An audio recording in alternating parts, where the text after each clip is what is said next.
Good evening, everyone. Welcome. Hopefully, everybody's doing well. We're going to hit the ground running here. Can you guys hear me just fine? Somebody give me a thumbs up in the chat real quick. Yes. All right, awesome. So, tonight, we have a gentleman here that I consider to be a national treasure. If you're not familiar with his stuff, you really should be. You're missing out. I have the one and only Matt Mitchell with us here this evening. Underneath his screen, you will see there his pertinent web links.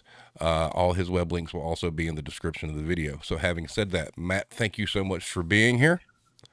Thanks for having me and calling me a national treasure. I don't know if they really. I'm real lucky just to be a treasure outside of my house. Honestly, the South is great. I don't know if they treasure me up north, but it'd be great if they did. Yeah, I don't know if they saw your barbecue video. They might not.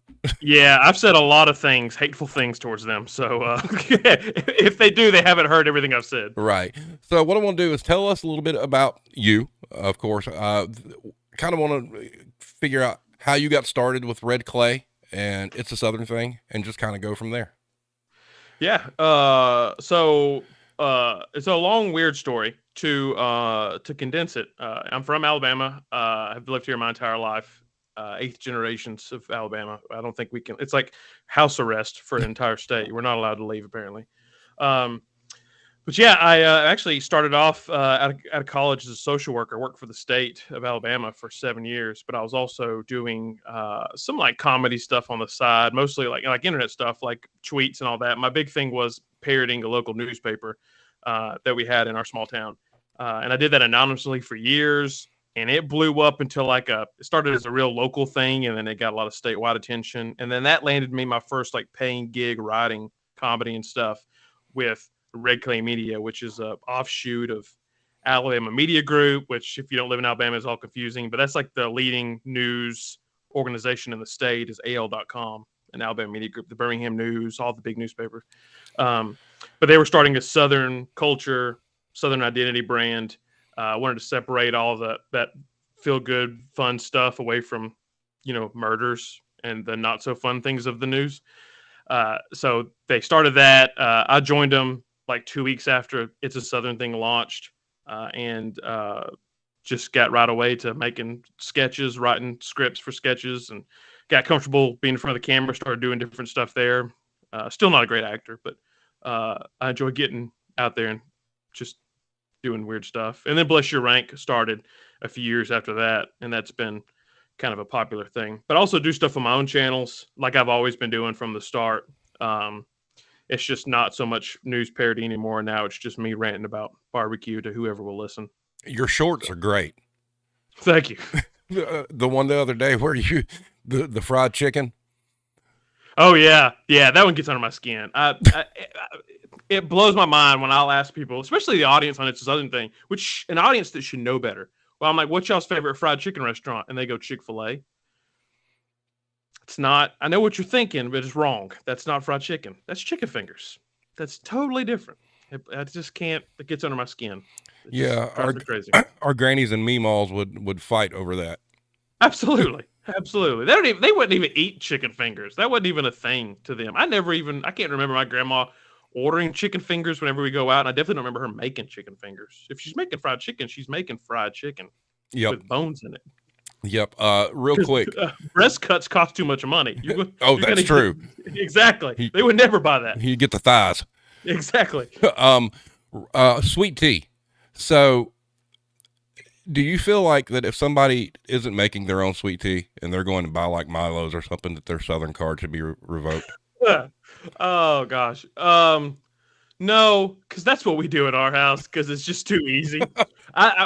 When we make sweet tea, it is delicious, but it's just so easy just to throw that on in the buggy when you're at the Piggly Wiggly or Walmart or something than making it. I know. I get a lot of hate for that, but there are Milo's and Red Diamond tea is as good as you can get to homemade sweet tea. Now, everything else below that, I did like a Bless Your Ink on these, and honestly, the rest of them down are just trash. Like they're not even anything remotely close to homemade sweet tea.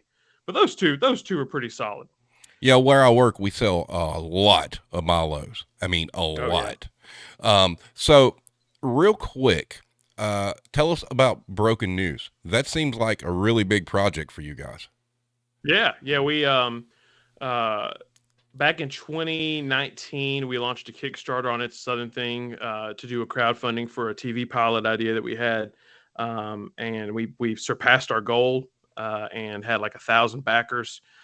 Get us above our $50,000 goal. We hit like 61,000, I think. So we got the wheels rolling to make that in 2020, and we were scheduled to shoot that thing in May of 2020, but things happened right around mid March in 2020 Mm-hmm. that I don't even want to talk about, and so it got postponed for a while, and we were able to shoot it last year. And after it was all Adam Schwartz who co-wrote and directed the thing. He also did the editing when he was done with it all. We let our backers watch it, and now we finally are out there giving it to the rest of the public.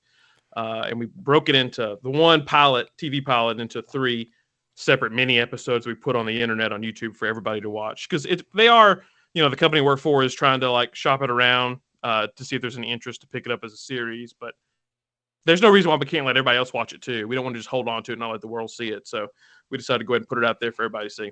It is absolutely hilarious. Thank you. The episode where it's Bill, where he starts talking about the conspiracy on air. Yeah, that was priceless. Yeah, that was he was Donald Pitts played Bill, and we haven't worked with him before that. He did so good in that role. He stole the show, really. He was fantastic. Everybody was in it. Was great, but it was a fun experience. We've never done anything remotely that big. People are amazed when we go places to shoot videos, and they're like, they see 4 or 5 of us. They're like, "This is it." Well, yeah, it's just there's not a lot of us. They're expecting a whole production team there, and we had one for this. Like there was like 30 people on set every day working on that. So we got spoiled. Well, I know my wife, one of the first things she noticed was the amount of names at the end. Yeah. And I'm like, oh, that's pro. That's like extremely pro going on right there. Yeah. Normally you have 5 jobs on set when we shoot a sketch. You have to do everything. And there's no craft services. That's the best part about doing something big is you get a snack table. Oh, well, that's good. Yeah, that was great. So as far as Bless Your Rank goes, what is the one that you from the food choices that you couldn't stand the most? Like the whole show or one particular item that was terrible? Either one.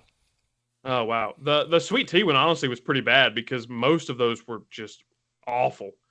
I'm trying to remember.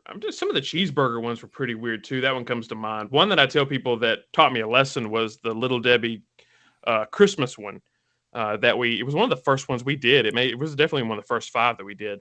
And that's when I learned I need to take 1 at most 2 bites of every item. And that's it. Don't eat the whole thing of every single competitor. I had the worst stomach ache. I felt terrible after that because I was downing. I think I ate 8 Little Debbies in 1 hour right there.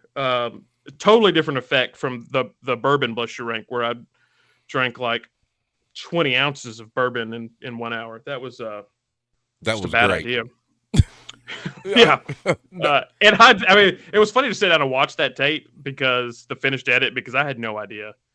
It was awful. We shot that at like noon, so I was hungover at 7 p.m. Ooh. It was a rough day. All for science. Exactly. Making sure that the buyers are informed. All right. So got a couple of questions coming through here. As far as sweet tea goes, Hero asks, Lipton or Tetley?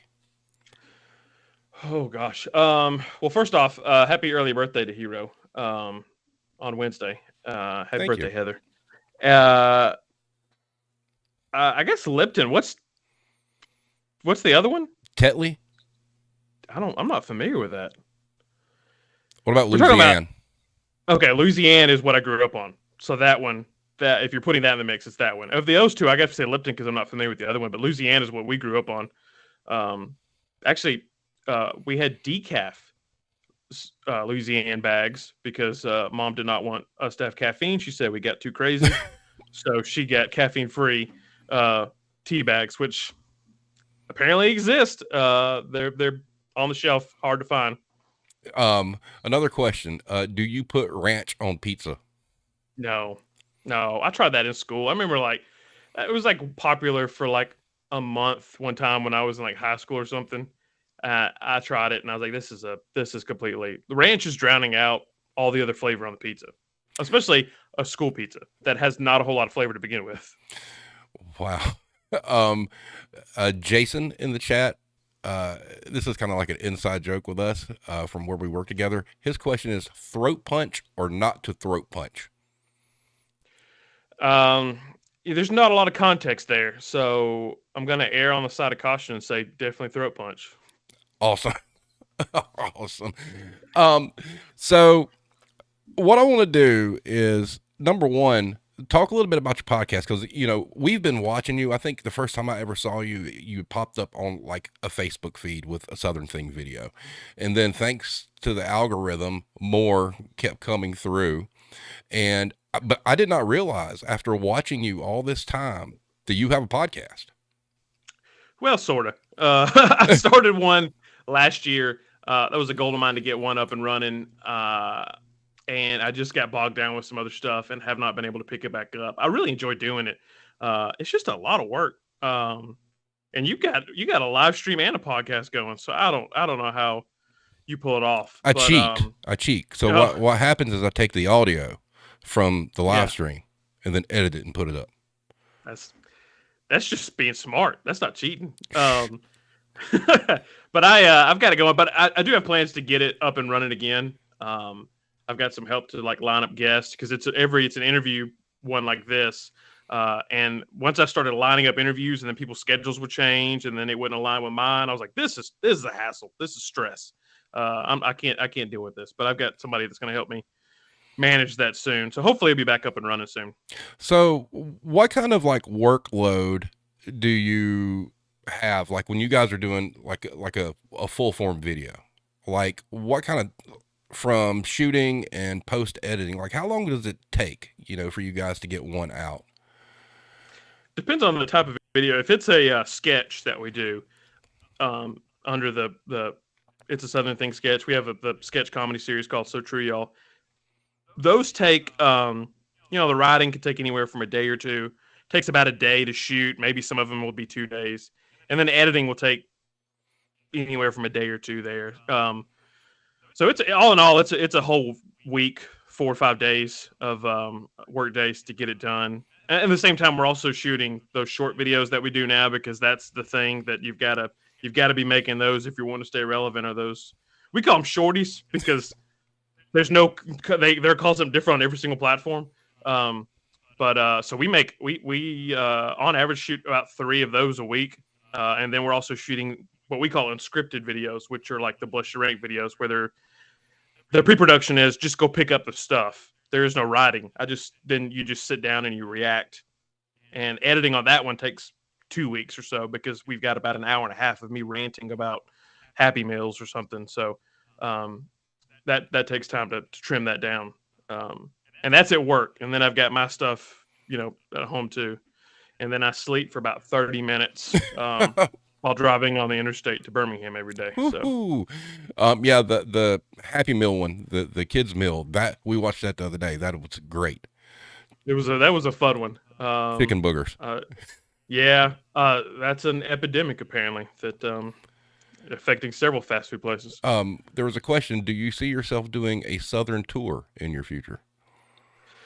We talked about doing a live, like It's a Southern Thing show on the road. That comes up every once in a while. I don't do stand up. It's something that I kind of like to do, but I would require time to like get a set together and test it out, like do some shows here and there before I had like something really good that I could take on the road.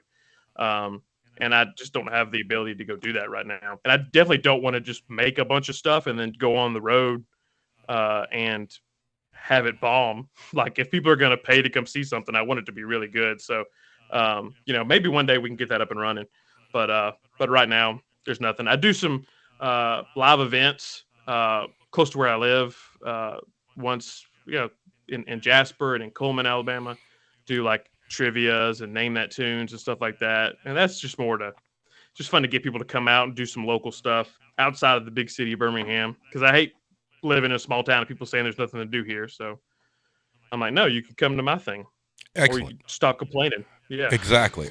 Hero asked, she said, you have ranked a lot of fast food items. Do you think the quality is declining or better or staying the same? Oh, that's a good question. I think, I think it varies. I think if you're going to a place right now that's got a shortage of workers, you're gonna just get what you get, and you don't pitch fit. uh, but some places that don't seem to have a problem staying staff, I think the food is okay. But I think a lot of that right now is just indicative of they're having a hard time finding workers. They're overloaded in the back. They're out of ingredients uh, because of their supply chain issues. So I think a lot of that is just external pressure that hopefully will be relieved maybe when things calm down in the world, or not. It's starting to feel like it's never going to calm down. Oh, no. This is the new normal. But yeah, but definitely, I mean, over the course of a longer period of like 10 years or so, yeah, probably. I think because a lot of places are just constantly trying to find ways to save money and to cut costs. So I think quality in general probably has gone down a little bit over 10 years, but it's gotten pretty bad in the last few years because of, the world is on fire. I know we talk a lot here at home about like restaurants that we ate at when we were kids and how they were, so much better, back then, or at least we think they were. Yeah. Yeah. I'm trying to think what that would be for me. Uh, Everything's always just been real greasy and fried where I eat, and it remains greasy and fried, kind of. I don't know. For some reason, Taco Bell popped in my head, and it did seem to taste better when I was a kid. They just can't make a burrito supreme the right way anymore. I'm just gonna rant about a burrito supreme. It's one of my favorite things. I think it's almost $4, and sometimes they'll make it so small. It's like this is not how it's supposed to be, y'all. This is supposed to be a burrito. This thing, this is this is a taco almost. This is too skinny for burrito. And it gets me mad. There's my rant.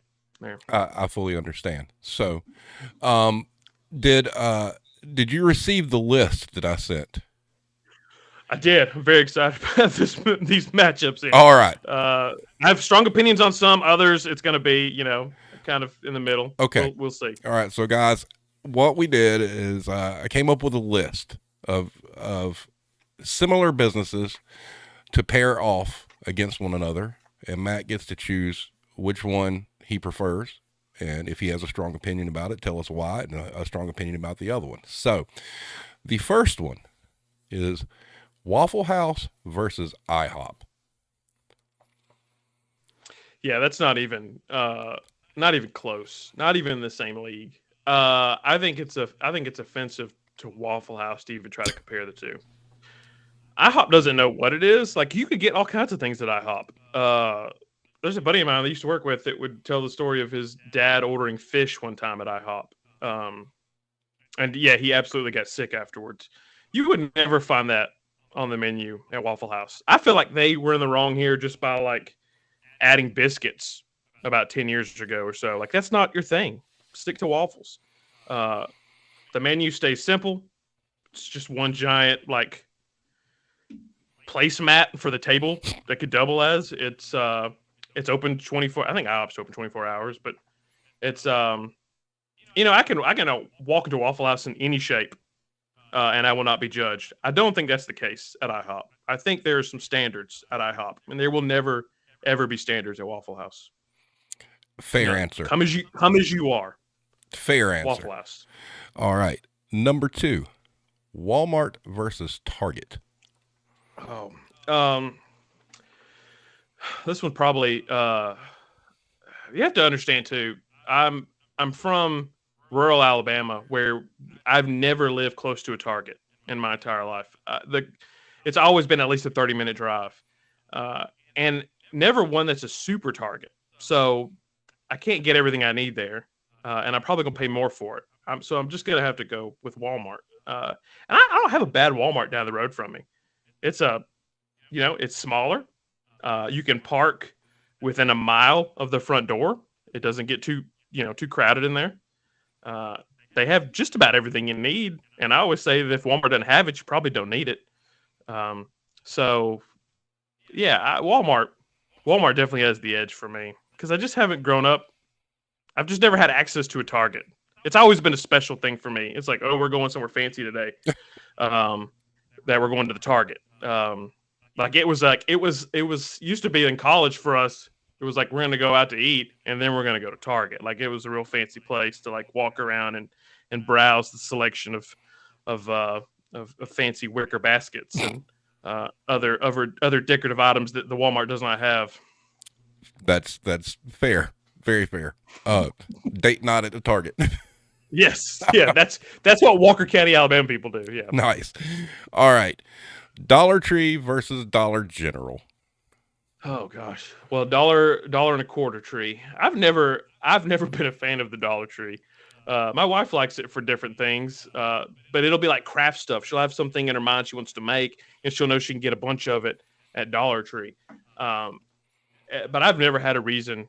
Like I've never had a list of things, or I need to pick up this at Dollar Tree. I just somehow find myself in one to kill time, and I hate it. It's there's just stuff everywhere. It's well, I shouldn't say that because Dollar General is just bad. But Dollar General, at least, like I know I can get things I actually need. Like, oh, I need toothpaste. I could get that at Dollar General. Dollar Tree, I don't know. Maybe if I can, it'll be the smallest tube in the world. It'll be like a travel size.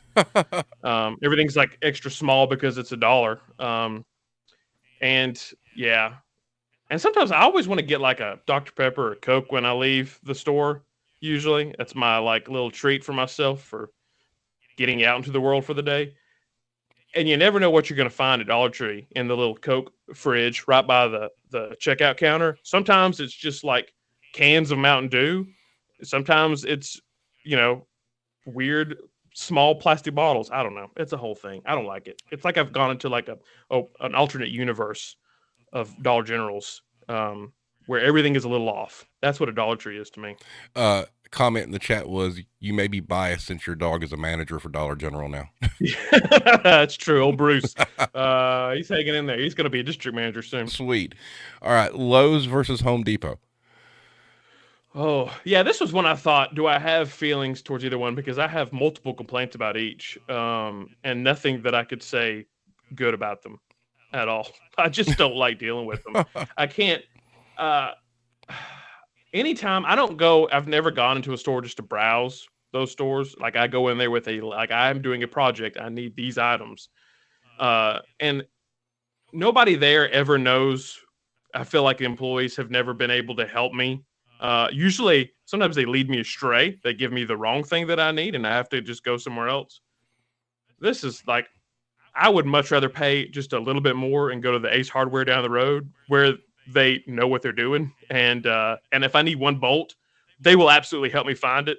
And if I got the wrong one, just walk in there, no hassle. They'll give me the right bolt, and I can go back home on my way. Like it's Lowe's, Home Depot. If I go to the return counter, it's another process. I don't even. That's a whole other story. Returns at Lowe's and Home Depot.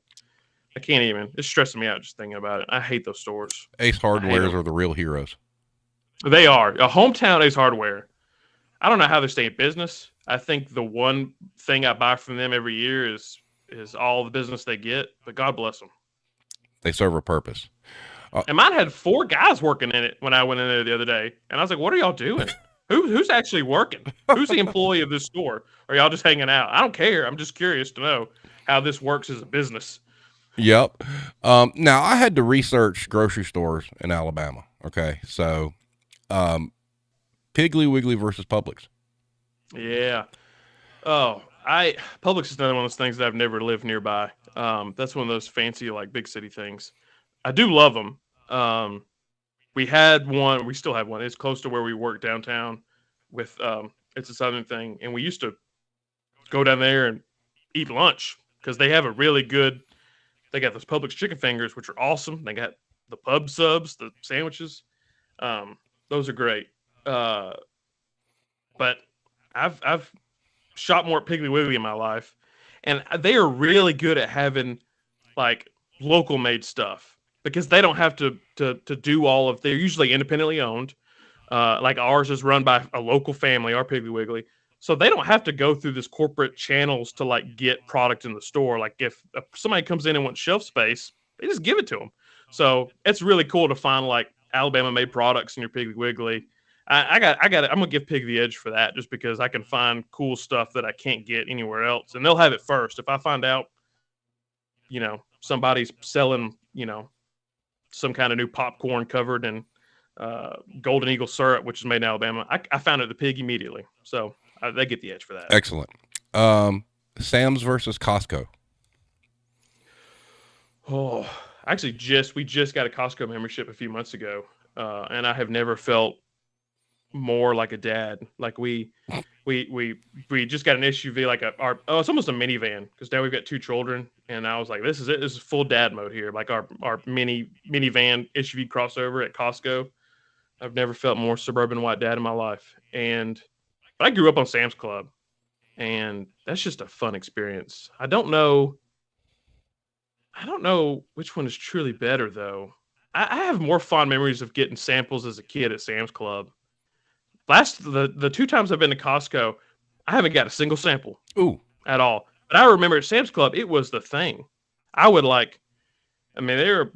could definitely blame them a little bit for me being fat, because they would just give little chubby Matt Mitchell as many samples as he wanted. I would just kept rounding the corner, getting them little Vienna sausages on a stick. It was awesome. Yeah, I'd say Sam's Club, just because that's what I grew up on. It puts the Sam in sample. We didn't even have a Costco when I was a kid. Around here. Yeah, Sam, that's true. Maybe that's what Sam is. It's not Sam Walton, it's Sample. There you go. It's a good. I'll never get that out of my head now. Thank you. You're welcome. So the battle of businesses that are closed on Sunday. Yes. Hobby Lobby versus Chick-fil-A. Oh gosh. That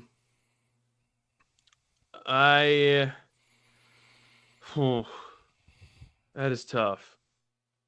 Well, I could get food at one. I can't eat in the Hobby Lobby.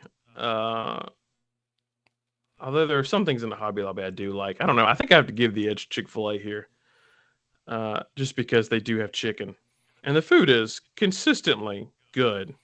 I've never had a bad experience at Chick-fil-A. I will say this, what I hate about Hobby Lobby is their coupon system. I cannot stand where it's like, oh, I need to get a picture frame. I'll just go to the Hobby Lobby. Oh, wait. This week, picture frames are full price. Next week, they're all half off. How am I supposed to keep up with that? Being a former store manager for Hobby Lobby, I feel your pain. Why? Okay, thank you. How am I supposed to keep up with that? The need for picture frames in my life does not revolve around Hobby Lobby sales. Nope. It can't. It won't work for me. Yeah, that was a crazy time. Those coupons are something else. They would default to the little, at the time, the little flyer they'd put in the paper with this little 40% off coupon that was about the size of a postage stamp that, they hoped that you really missed. So, yep. And then I went in, I was actually in Hobby Lobby 2 days ago or 3 days ago, and I was looking at some stuff and I buying some presents, and I saw some Star Wars stuff.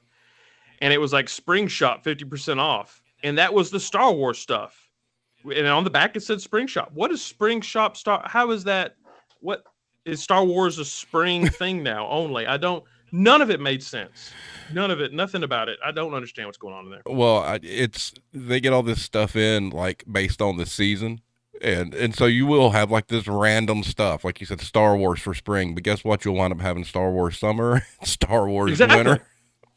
Well, there was Star Wars stuff on the other aisle there. That's not spring Star Wars, but this is. So I guess if you hold it just right, there's like Easter Bunny ears on Darth Vader. I don't understand what that was all about, but that was good. That was another layer of confusion for me on what's on sale and what's not. Oh, nothing makes sense, by the way. So good luck figuring it out. Yeah, exactly. Now this one, I hope that you're going to be pretty passionate about. Because I think one of these companies should sponsor you personally. Little Debbie versus Mrs. Freshly's. Yeah, I wish Little Debbie would sponsor me. A lot of people think that they do. I've got nothing from Little Debbie ever except for some free cakes. But my parents do. I guess I'm not as honest with people about this as I should be. My parents do work for Little Debbie. They're distributors, though. They're independent distributors for Little Debbie. So I do get access to a lot of that stuff that they sell. And so that's the family business is Little Debbie. So I have to go with Little Debbie here. And also Miss Freshly's to me is just not great. I mean, the pecan pinwheels, those are okay. But everything else, Little Debbie's are superior in every way to Miss Freshly's. I always looked at Freshly's as like bootleg Little Debbie. Absolutely. I looked it up, and when you said that, and I was like, yeah, I've seen a lot of people say Miss Freshly's is better, and I'm just like immediately dismiss them. No. Like, you don't know what you're talking about. So I looked them up, and they're based out of Georgia, but they're part of Flowers Bakery. I don't even think they have a heritage, like a history that Little Debbie does. That's a family-owned business that's been around in the family the entire time. That goes way back. Miss Freshly sounds like something Flowers just made up and slapped on a label. There's no Mrs. Freshly is what I'm getting to. Exactly. She's not real. But Debbie was real. Darn right. Or still is real. She may still be alive. I'm not sure. Bojangles versus Popeyes. I love both. But I did that bless your rank on chicken, and eating them both. Bojangles chicken tastes better. I think Popeyes has the better chicken sandwich the times that I've had them. It's just, tough to get it sometimes. But I think I give Bojangles the edge. Their biscuits too they're the best in the game. Yep. They're always so good. I agree. You're real close to Bojangles country up there. That's just north of you right there, North Carolina. That is correct. So you probably got a lot of them. They're harder to find in Alabama. Oh, our Bojangles is like 4 minutes from where I live. But you don't have any Whataburgers in South Carolina, do you? No, we do not. Yeah, see. We're in a good spot in Alabama. We get a lot of that East Coast stuff, and then we get Texas stuff, and we have our own really good stuff that we don't share with anybody, like Jack's and Milo's. What's the barbecue place there that's so famous? We've got several. Big names like Dreamland. Dreamland, yeah. Yeah, that's a really big name. But we've got a bunch. Like, when anybody comes to town, I get emails all the time, and I love it, where they're like, I'm coming through Birmingham, where should I eat? And I'm like, you know what? I got time for this. Let me tell them exactly where they need to stop and get their barbecue. Dreamland's good, but there are some other great spots. We've actually got, I think he's from South Carolina. Oh my gosh. Can't remember the name of it. Anyway, there's a barbecue spot that's opened up in Alabama that is from the Carolinas, and that's some of the best ribs that you can get right now in Birmingham. And it will come to me when we're done with this chat, and I don't know why. The only big ones I can think of here would be Henry's, Maurice Bessinger's, or the Smoking Pig. Those are the only three. He won a James Beard Award, and he's opened up a spot in Atlanta now too. Gosh, I cannot remember. I can picture the building and everything in my head right now. Man, I'm blanking. It'll come to me in a little bit. I'll interrupt you and yell his name in a second. That is fine. Somebody in the chat says North Carolina barbecue is the best. Don't even. That's the thing about it, is that on the table they've got their barbecue sauce, which I don't touch because it's Carolina sauce, and I don't like the really runny barbecue sauce that y'all have. The mustard barbecue sauce is that a South Carolina? That's a South Carolina thing, yes. Right? The mustard sauce, yep. is really good on certain things. Kind of like Alabama white sauce. Like, you don't want to put it on everything. There's some things it's really good on. But that runny Carolina barbecue, y'all can keep that. There's no point in that sauce. It just runs all over the place. Speaking of white sauce, okay, a question came through. Your preferred mayonnaise? We're a Duke's family, although I grew up on Bama, and that's still what my parents have. But then tried Duke's. I didn't even know Duke's was a thing when I was a kid. We were strictly Bama. But Duke's is really good. It's got extra tang to it. Bama's sweeter. Duke's has got a little more of a tang, and I like that. South Carolina, right there, buddy. Duke's mayonnaise. Duke, I thought. Oh, really? Yep. I knew it was in. I thought we knew the Carolinas. They just started. Y'all Carolinas have given us a lot. They just started with their own line of Alabama white sauce, actually. Yeah, I tried. I have not tried that. I tried their Georgia Heat barbecue, and that was really good. It was just like a thicker barbecue with some pepper in it, some peppers. It was nice. The Irish connection, who is in Ireland, Oh, has nice. a wife from the United States, and she wants to know your opinion on Frank's Red Hot. Uh, love it. I think that one. I did a blood sugar on hot sauces, and I think Frank's won. That's the go-to in our house, especially for buffalo wings. Oh yes, Uh, Homemade, making some like they have their own buffalo mix, which is great. But homemade, taking that Frank's Red Hot, melting down some butter, pouring it in there, mixing it up. That is the nothing beats that. I'd eat my own finger. I think I've bitten my finger getting some of that on there sometimes. That's the best sauce in the world. um, somebody said, okay, well, Frank's or Texas Pete. Well, you just pretty much answered that question. Oh, Frank's. Yeah, Frank's. All right, so mystery question time. Saban versus Jimbo. I mean, Saban's got the numbers on him. It's not even close. I, I do appreciate the rivalry. It's getting me really fired up for the season here. But I mean, even though Jimbo's got that last win under his belt, he doesn't have all those national championships. And also, Jimbo's record at A&M is not that much better than Kevin Sumlin. So I don't know why we're praising him as if he's some savior of Texas A&M. I mean, he's a good coach, but he hasn't you know, at, get your team to the SEC championship game first, and then we can talk. You know, with that whole spat that they had, you know that Saban's got that game marked on the calendar and probably going to hang like 100 Oh points on gosh, them. yeah. I cannot wait for it. What's so funny is that I cannot believe that we're having this discussion in the SEC about paying players. Y'all, of course we all pay our players. That's SEC football. That's why we're better than everybody else. We've been doing it for decades. Like let's not act like I'm holier than you. Like it's everybody except Vandy, I think, and maybe Tennessee. If they're paying their players, they better keep their seats and try to get some returns. But everybody's paid players. Yeah, that's ridiculous. They've just been very creative about it. And now with the new rules about paying players that you can and endorsement deals, now it's just out in the open. So Yeah, now they just legalize it is all they did. So exactly. Now it used to be just like, I can't give you money, but who in your family would like a job doing this? Yeah, there would be they'd find all these different ways to get them money. so you're obviously Bama fan. Actually, I'm not. Oh, I live in Alabama. I say Roll Tide a lot because I say that's like the aloha of Alabama, because you can use it so many ways. I don't advertise it because I think they would get really mad, and I don't show it a lot. But I am a Florida fan. Um, wow. yeah, I grew up a Florida fan because my house was divided Alabama Auburn growing up, and I didn't get pulled hard one way. And I grew up watching like Steve Spurrier coaching, Danny Warfel just like flinging that ball down the field, Spurrier throwing his visor and switching out three quarterbacks, a quarter. I loved it. So I grew up watching Florida and loving them. And So you were a it, Tebow fan? oh gosh, he's the greatest college football player of all time. Wow. Yeah. Wow. It's that. I love Tim Tebow. No, I do love Florida.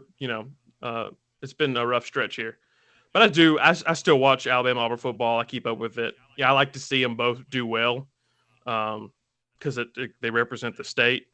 But sometimes the fans get on my nerves, and it's difficult to watch them win sometimes when the fans get real annoying. Well, I thought But early Bama days, it was very bad. When they started winning again, it was rough because everybody came out of the woodwork being a Bama fan. It was like, y'all were quiet for a long time, and now you're back. Didn't see you doing all this when Shula was losing. nope. But here you are. I thought that the Clemson South Carolina rivalry was something, but Bama and Auburn, that is some next level. It is wild. And I love it. I love just watching the game and just like soaking it up. And I'll never forget that the field goal return for a touchdown back in 2016, I think, that Auburn won the game on that last second return. Uh, in our neighborhood, and we didn't live like it was not one of those where your house is 5 feet from the other house. Our neighbor was an Auburn fan, and in our house, watching the game when Auburn scored and won the game, I could hear screams. Like our neighborhood was just like lighting up. Um, like you're not going to get that anywhere else. Mm-mm. I don't think you'll experience that kind of love for a sport anywhere else in this country for any other sport. Like the way the South does college football is the absolute ultimate way to enjoy sport. I agree. Period. No one else will ever understand what it's like. And I feel bad for them because this is the best. Especially Ivy League schools. Yeah, no. Somebody had a suggestion for you for Halloween, requesting that you do a bless your rank on exclusive Dollar Tree candy, all the off brands. Oh gosh, that would be awesome. That's a good one. That's a really good one. That would be a fun one. I need to take a look in there and see what we got. But that's a good idea. I like that. Yeah, so you get all the bootleg candy and whatnot. I've been wanting to do a whole lot of off-brand stuff for a while, and we put some of the stuff up for a vote. We have this like fan club on It's a Southern thing called the Potluck, and we let them vote on the Bless Your Rank topics sometimes. And I keep throwing in there in the mix for like this last go around. I asked for a Dr. Pepper knockoff Bless Your Rank. Like let's throw Mr. Pibb, Dr. Thunder in there and see all these other weird ones to see which one tastes the best. And it didn't win, but I really want to do some like knockoff rankings. You know, that would be a good one, because you think about like great value versus the appropriate name brand. See, of course there was that whole thing a few years ago where they claimed that Great Value ice cream didn't melt. So I don't know if you ever saw that. No, it melts. It melts. They also that's the go-to ice cream for Southern grandmas, because that bucket gets used for 1,000 different things. If you get that giant, like clear bucket, the Neapolitan. Yeah, and that's good stuff. Yeah, it's not bad. No, it's not bad. So speaking of the potluck, tell everybody what that is. Yeah, it's our membership program. For It's a Southern thing, it costs I think it's like $6 to $8 or $9 a month, and there's two tiers. One will get you like a gift every quarter, like this coin, which is a cornbread or biscuits coin that you can flip. But anyway, what it will do is you'll get every week, you'll get like a newsletter that'll show you stuff behind the scenes of what we're working on. Sometimes you'll get to vote on the next Bless Your Rank topic. And now we're able to give you an early viewing of like Bless Your Rank and other shows that come out on Sunday. You'll get a link to watch it on Friday. So you get to watch it 2 days before everybody else. So if you're like a super fan and you love to watch everything we do, and you can't wait for the next one to come out, that's a great option for you, because you can watch it days before everybody else and know what I'm going to get mad and maybe throw up eating on Bless Your Rank. Nice. There was a question that I missed, and I know who this is directed at. Do you believe that cutting the logos of your favorite football team into your lawn either A, shows your support, B, helps the team, or C, shows that you're crazy up front? Cutting them into your first of all, if you pull it off and it looks good, I'm impressed. Number one, especially if you live in I feel like that's a Southern thing you're probably doing, maybe for a college football team for sure. And if you're spending that extra time outside of this heat making artwork in your front lawn, I'm impressed. Also, I am, yes, a little worried that you're crazy, because that is not, you got to just cut that grass and get back inside. It's too hot for that. But you're a super fan. You're a super fan. You're talented, and you're a little crazy at least. This is a friend of mine that I worked with at Kmart is a huge Alabama fan, and he does the Alabama A in his yard every year. That's awesome. And it looks good. Oh, I'm sure. Yeah. I mean, he's got to be a little crazy. He always tries to tag Nick Saban in the pictures that he posts too. It's kind of funny. Yep, he's a little crazy. Yep, just a little bit. There you go. So as far as the sketches and stuff you guys do you have a favorite? Oh gosh, sketches. Southern Genie that we did. Right, it was like the last sketch we did before the pandemic. That one was fun where I played just a camo shirt wearing Genie Mm-hmm. that came out, and there were some fun jokes in that one. And that one won a Webby Award. We were up against The Simpsons and The Daily Show and a bunch of other people for that one. And the Dollar General sketch that we did, where I was playing this crazy guy in the boardroom that Mm-hmm. letting everybody know that Dollar Generals are self-replicating, and I don't know how many we have now, and they just keep. We found a store inside of a store. It's getting crazy.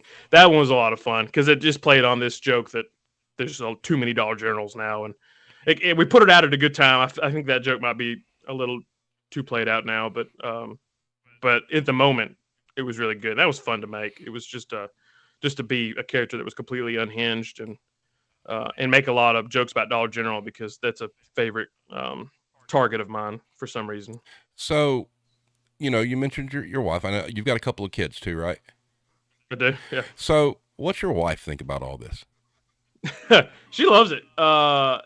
It's crazy when we sit down and think about like the journey to get to this point because, it all started with that. What I could trace at least a lot of this back to the starting that Twitter account parody of the local newspaper, and that was back 10 years ago this year. And I remember when I was talking to a friend about doing that, thought it'd be funny, and I created the account, and she said, "That's dumb, that's stupid," and I didn't care. I thought it was funny at the time, so I just start tweeting out, parody headlines, fake news stories about stuff going on around town, and then it blew into this, eventually. So it's funny to sit down and be like, it started on a thing you said, "That's dumb, don't do that," and now look where it's got us. But she's very supportive, and does whatever she can to help, make stuff around here. And she'll make a lot of the stuff that, she's made a lot of props for videos at It's Southern Thing and food. And like anytime we need help with something, she's on top of it. She's like the 12th man for the team. She'll come in and step in and do whatever we need. And she's great. She's been in a few videos too. She's been in front of the camera a few times. Nice. So, would you say that you've enjoyed your time doing all that? Because it seems like you guys have a blast when you do this stuff. Oh yeah, no, it's a dream job. I mean, there are certainly things that frustrate you, get you down like any job, but I definitely don't ever want to complain about it. And I have to put it in like, put everything in perspective too. That what a hiccup, at this job is nothing. Very lucky to be able to do this. Very, very lucky. And, especially all those years working in child protective services and adult protective services, I remind myself of what a bad day was there. There's nothing compared to a bad day here. And I'm just very fortunate that people willing to stop and take at least a few seconds out of their day to listen to me rant about whatever it is or tell some stupid joke. That's not lost on me. I'm very, very appreciative of everybody that watches and follows my stuff. But you're really, really good at it. I mean, I'm not just saying that because you're on. We really do enjoy it, and I love the fact that you're able to do it. And what you guys have done is you've made it family friendly. It's not vile, it's not vulgar, and everybody laughs at it. My kids will watch it and they'll laugh at it, and adults will laugh at it. And I think what you guys provide, especially in a world that has a tendency to get a little dark, is great. Yeah. And I appreciate that. I appreciate that. Yeah, we've always kind of had the mantra that if we can't show it to our mama, then we're not going to make it. So, and I want I definitely, my mom watches the stuff that we make, and I want my kids to be able to watch it if they ever want to. They don't care at all to see me on TV or on their screens or anything. Now, I've tried to show my 3-year-old, look, Daddy's on the internet. I think I'm more entertaining than Blippi, but she does not care. It's straight back to Blippi and Peppa Pig. So I got a long way to go for her. Wow. But so your children, because I know you've got one that's really, really young, right? Yeah, she's 4 months old. I should probably start her on it now. Maybe she'll care to watch my stuff when she gets to be 3 years old. Well, it's like my kids. I'm like, hey, I got Matt Mitchell. He's gonna be on the thing, and they're like, okay, we're playing Minecraft. Bye. Yeah, exactly. Yeah, okay. Even though they watch you, they watch the Bless Your Ranks, and I think that's one of our favorite ones. Just because, like you said, that stuff's not scripted, man. You're just going. Yeah, it's a wild ride. It's crazy. People don't realize. Yeah, it's like each episode 15, 20 minutes. I'm in there like rant. I'm just talking for like an hour, hour and a half each time. So there's a lot of weird stuff that happens. You just get the funny stuff. It's uh I, the it would be very weird if we just dropped an unedited cut. but I give you credit though, because man, your stomach takes a beating, bro. It's gotten it's better than I think. It's definitely better than when we started. It's I've got a stomach of like my beagles. It's iron. I can take about anything now. I've actually knocked very hard on wood. Never got food poisoning in my life. I think I can stomach a lot of weird things. But the kicker is usually if I don't tell my wife what we're doing, like what we're actually ranking on Bless Your Rank, without fail, that's what she'll cook for supper that night. I'll be coming home, be like, we're done. I'm headed to the house. And she'll be like, okay, great. How did it go? It's good. This cheeseburger one. She goes, great. Okay. Well, cheeseburgers will be ready in an hour. I'm like, okay, not for me. Definitely don't want another cheeseburger. So I think maybe she does know when she's torturing me. I'm not really sure. Now that I'm saying it out loud, I'm starting to realize this might be. You're starting to put it together now. Yeah, and now I'm seeing she still thinks this is stupid, and this is how she punishes me. So hey, that must be it. Hey, but you got a whole lot of fans out there that'll take up for you. So she might be a little outnumbered, bro. If they want to make me supper, then other than what I just ranked, that would be great. Yeah, no chicken boogers. Oh gosh, no. All right, so we're coming up right on an hour. So Matt, do you have any like closing words for everybody? Oh gosh, I did not prepare a statement. No, just thank y'all for watching everything, and thank you, the Carolinas, for all the delicious. Do you get mad when people lump Carolinas together? No, I do not. It's not a thing. No. But there's a little bit of a rivalry between South Carolina and North Carolina, right? I don't know in what. I mean, just like I don't know. Do you feel like North Carolinians? Do you think that they feel superior to South Carolina just because they're a bigger state? It works both ways. We're the South. We got a whole bunch of self-important people running around, so I'm sure that they do. They've got Charlotte. Okay, whoop-de-doo. We've got Greenville, which I'm not, that big of a fan. I mean, that's where I'm from, but it's not that big a deal. I actually feel like South Carolina is like sandwiched in between two big egos. You got North Carolina and Georgia, and we're just kind of in the middle. That's true. I have not thought about that before, because I definitely feel like that when we're touching Georgia. It's like that's the big state. Like I mean, it is the big southern state, and they know that they're the big southern state. Like I feel like they can, and also just dread driving through Atlanta. Oh, we lived in Atlanta for like 12 years. Oh gosh. I can't do it. There's traffic at all times of day. It makes no sense to me. It's like it'll be midnight, and I was like, "Where are all y'all going? There's too many of you on the road." It's crazy to me. And also the name. There's like every street is Peachtree. Yes. Like, how do you find anything? It makes no sense. And now, like, I understand why the Braves moved out of Atlanta. Like, I totally get it now. Why would you want to stay? There's traffic to get to Turner Field was a nightmare. It's not much better where they're at now, but it's not as crazy. I always explained Atlanta's nuts. I always explained it. That's the only place I've ever lived where you could leave for work at the same time every day and never arrive at the same time. Yeah. We lived like 15 minutes from where we worked, and there were sometimes, because of traffic, it took 2 hours to get there. Yeah. Atlanta it's white knuckle every time I get in there. Every time I start passing like Douglasville, going from Birmingham into Atlanta, it's like, here we go, both hands on steering wheel, turn that radio down. Paying full attention now. You've got 100% of my attention, Atlanta. Where do I need to make sure I get on that exit, because you got 2 lanes over here on the right that have completely stopped. In the left lane, people are going 90 miles an hour. And this dude's not even on the road; he's riding on the shoulder. So it's crazy. Yep. Well, I'm glad you made it through, because it is terrifying, especially to people. When we first moved down there, not being used to that's frightening. That will give you PTSD. I would just stay in my house forever. I would I'm here all the time now. I'll walk if I need to go somewhere. Thank you. Exactly. So, but Matt, thank you so much for being here, man. I really appreciate this. Like I said, my family, huge fans. There's a lot of people in the chat that, when they found out you were coming, are like, oh, hot dog, I got to get off work. I got to be there for this and whatnot. So, like I said, we consider you a national treasure. I know, like you said, the Northerners might not like it, but that's okay. Well, thank you for having me on, and this was a lot of fun. The verses and all, that was great. That was awesome. All right, sir. Will you be safe? Keep doing what you do, and can't wait to see what you guys come up with.